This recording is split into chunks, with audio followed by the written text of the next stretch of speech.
Okay guys, welcome back to the channel. Yes, I'm debuting a new hat. And I went to a brothel in Alaska on my Alaska trip. Actually, you already know this if you've been watching, following me on Instagram or Facebook. I've been uploading reels with more personal stuff in those platforms. So in the description, if you want to link to those social media sites that I'm on, feel free to join me on those. But that was pretty cool to see a preserved brothel from the gold rush days and hear the stories, and also ghosts that are still there. And then downstairs is a bar, saloon, so got a hat to commemorate that. Also, I'm debuting, well, maybe I had these glasses when I first launched the channel, but it reminded me of something that fits the video series I'm doing with Inakustik and audiophiles in general. Certain brands, you make mistakes in buying. And these are Chrome Hearts glasses. And I really like the looks of their temple and their whole frame and their look. But they put their name on anything. They will put their brand on a toilet seat. That's what they're known for. And they've got this buzz that celebrities like to have it. And it's cool to have. But because they put their name on everything and they're jack of all trades and more superficial oriented, when I had a problem with one of the springs breaking, they couldn't fix it. They couldn't replace the arms or anything. Luckily, my optometrist store here, Eye Elegance, shout out to them, they fixed it themselves. So now these glasses are still back in action. But I would have been out several $1,000s for these frames just because they didn't care for servicing a customer long term. It was more just for the short term aesthetics. And that's a mistake that we all make in regular life with things. I made it here, and particularly in the world of audiophile. People buy on looks, people buy on price, people buy on image and brand name, when really that is a very poor way to do it, because as an insider now and hearing about some of the margins some of these companies do versus some other ones, you would be shocked at the markup some do versus others. And knowing that alone is very valuable. And that's why it's valuable to become a part of my membership section and get advice on the QT. But it takes away, it takes a good lesson towards what I've been doing with this Inakustik series. Yes, I could have just done a primitive video and talked about the music clips that's going to be coming with subjective audiophile jargon like every cable review you ever heard. But the problem is that no two people even agree on subjective reviews of cables. Find one cable. Some people say, oh, Nordos is bright. No, it's perfect. AudioQuest is this. You can't find people to even agree on the subjective side.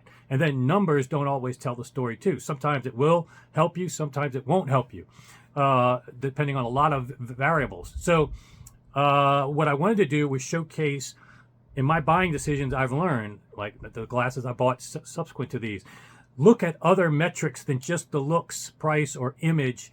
And that's what I've showcased in this Inakustik Tour series. I've showcased reliability, parts, the people behind it, quality control, certifications. These are all metrics that, for me, if you're going to call yourself an audiophile, you can audiophile however you want, but you should have standards in more areas than just one. Looks or price or even sound quality, things that are the stereotypical review stuff. There are more metrics that I think people should have high standards for and do their research and learn more about. And I wish that these magazines had like more of the Car and Driver, other respectable review type magazines at other industries do a lot better job of holding manufacturers and gear to certain standards. I was reading in Stereophile where I think Jim Austin or whoever was saying, yeah, we can't test every feature in a product.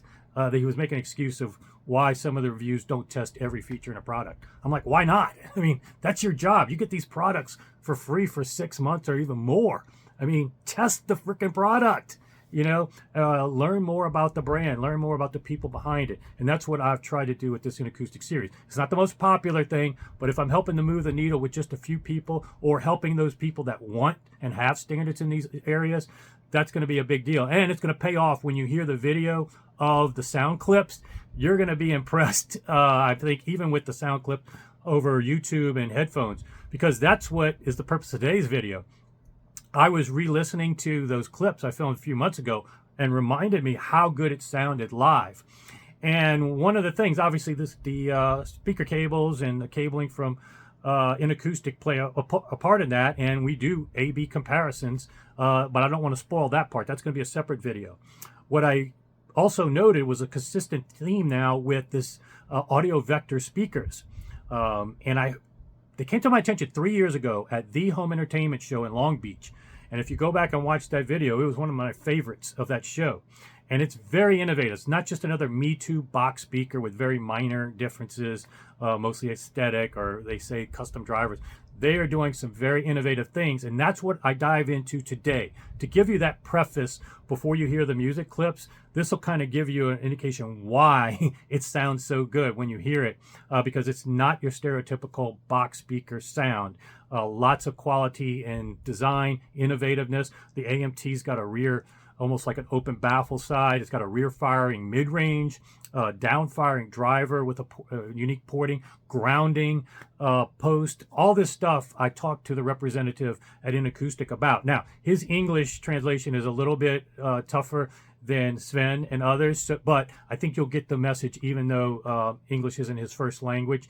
It's very informative, and I thought that this would be helpful before I release the next video, which is the music clip, so you have a little bit more knowledge behind the scenes of this speaker brand that I don't think a lot of people know about, but should be up there with the best of the best. And they have stuff for all budget ranges as well, which is what I like about it in Inakustik as well, and Primaire. So without further ado, let's learn a little bit more about the Audiovector speakers.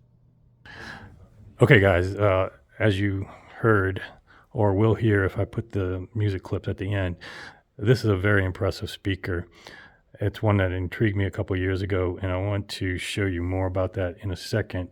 Break down this AMT tweeter and a few other things. But Primaire, if you didn't see my video at Munich, this is kind of my new favorite value and performance, off the charts combination. And quite frankly, aesthetics are just perfect for me. I personally like the dark faceplate, but this is beautiful as well.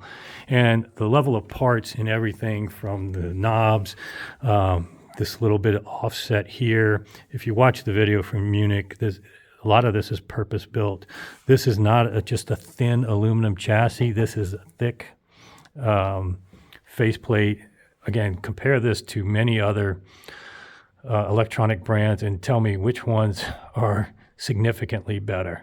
I tried when I was going through Munich and I really couldn't find much that are better.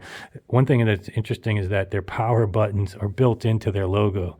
So they've been engraved out and you push these. So even the power button is unique. So many people just use off the shelf.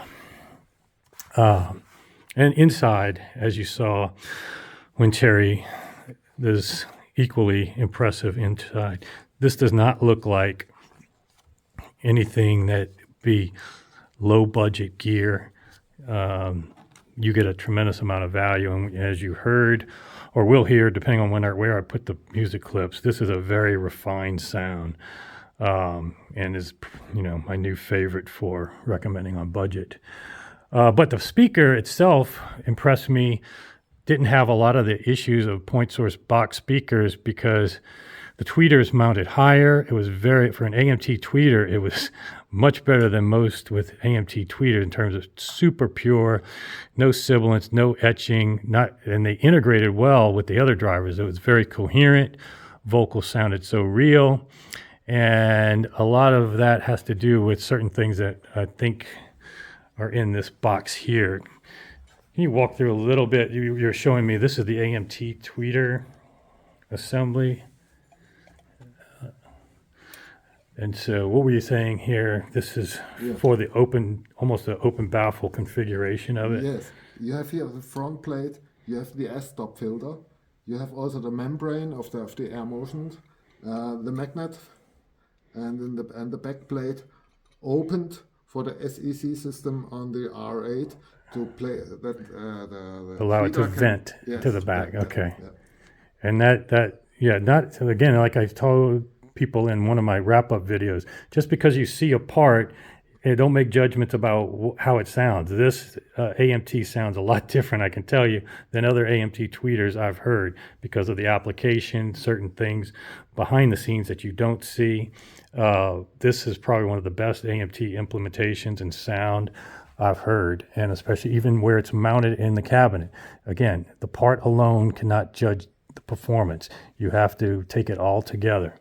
But also show me something with this voice coil that was pretty interesting. Yeah, normal voice coils, most manufacturers use aluminium to wind up the voice coil. And here's an example from aluminium voice coil. You can see this is a magnet, the motor of a speaker.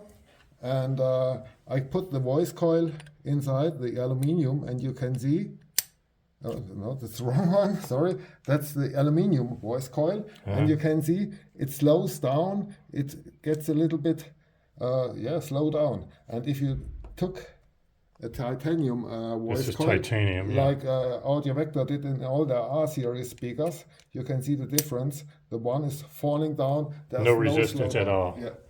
Interesting. So, yeah, that resistance can impact the sound, especially at different volume levels, even more dramatic. Yeah. So just, yeah. Yeah, this is just something that,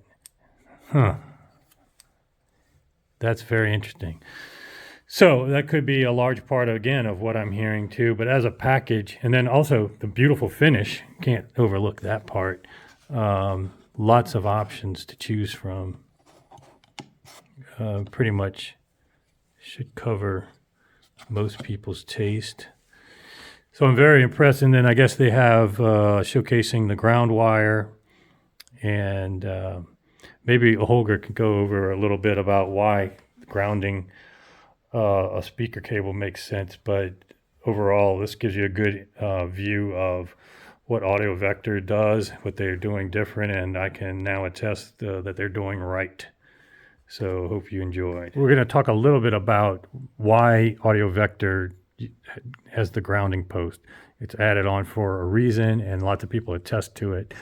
What's your best explanation? I know English may not be the easiest for you to describe, but if you could just try. Normally, a driver is built like a satellite cup. Like satellite. And it receives distortions from the air, from mobile, like an antenna, something like this. And this distortion is not good for the sound, for the speaker, for working properly. Okay. The same is if the magnet and the voice coil are working together. The voice coil Induktivität. You know, my English is very bad. It just gets all these kind of signals inside. Gotcha. That distorts the sound. Right. And you have a third pin inside of the speaker. Okay. And this goes to a network, and the network is going to grounding. So all the distortion coming from outside to the driver is gone to So you said there's a ferrite in there too? Yeah. Oh, okay. There's a small network inside. A small network on the other side of it's just not wire It's connecting. not only wired and Okay, all right. So there's more to it we're not seeing.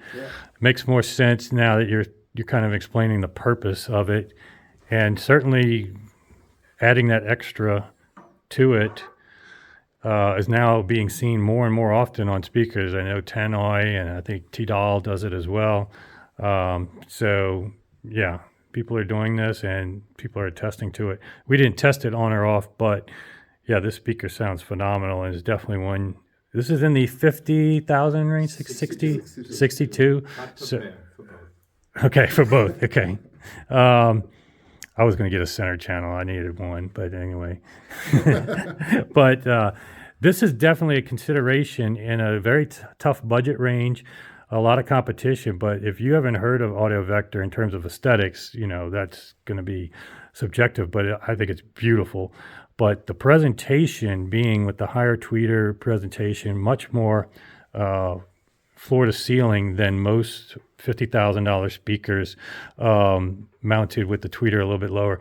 I love the presentation of this. I love the technology, the design, everything is thought of. So you're getting cost no object technology in a, you know, a $60,000 speaker is expensive, but they have other models Yes. all the way down to I whatever. think it starts in the QR1. It starts around 1,000 something, 1,200 for Okay. like a shelf speaker, up to the highest level that we have is the R8, but they have the R11, which we haven't sold. It's 200. 212. Okay. So yeah, every budget range, you know, lottery winner to, you know, student. We showcased at the end of Munich the budget model that was used. What that was the R3. R3 with the Primaire under $5,000. 2,000 retail. Yeah, 2,300. 2,300 probably has a lot of the trickle down that you have here. So this is a family of speaker brand that you may want to consider getting into. I'm very impressed, getting a little deeper dive into the stuff behind the baffle. So hope you enjoyed, guys. This is really impressive.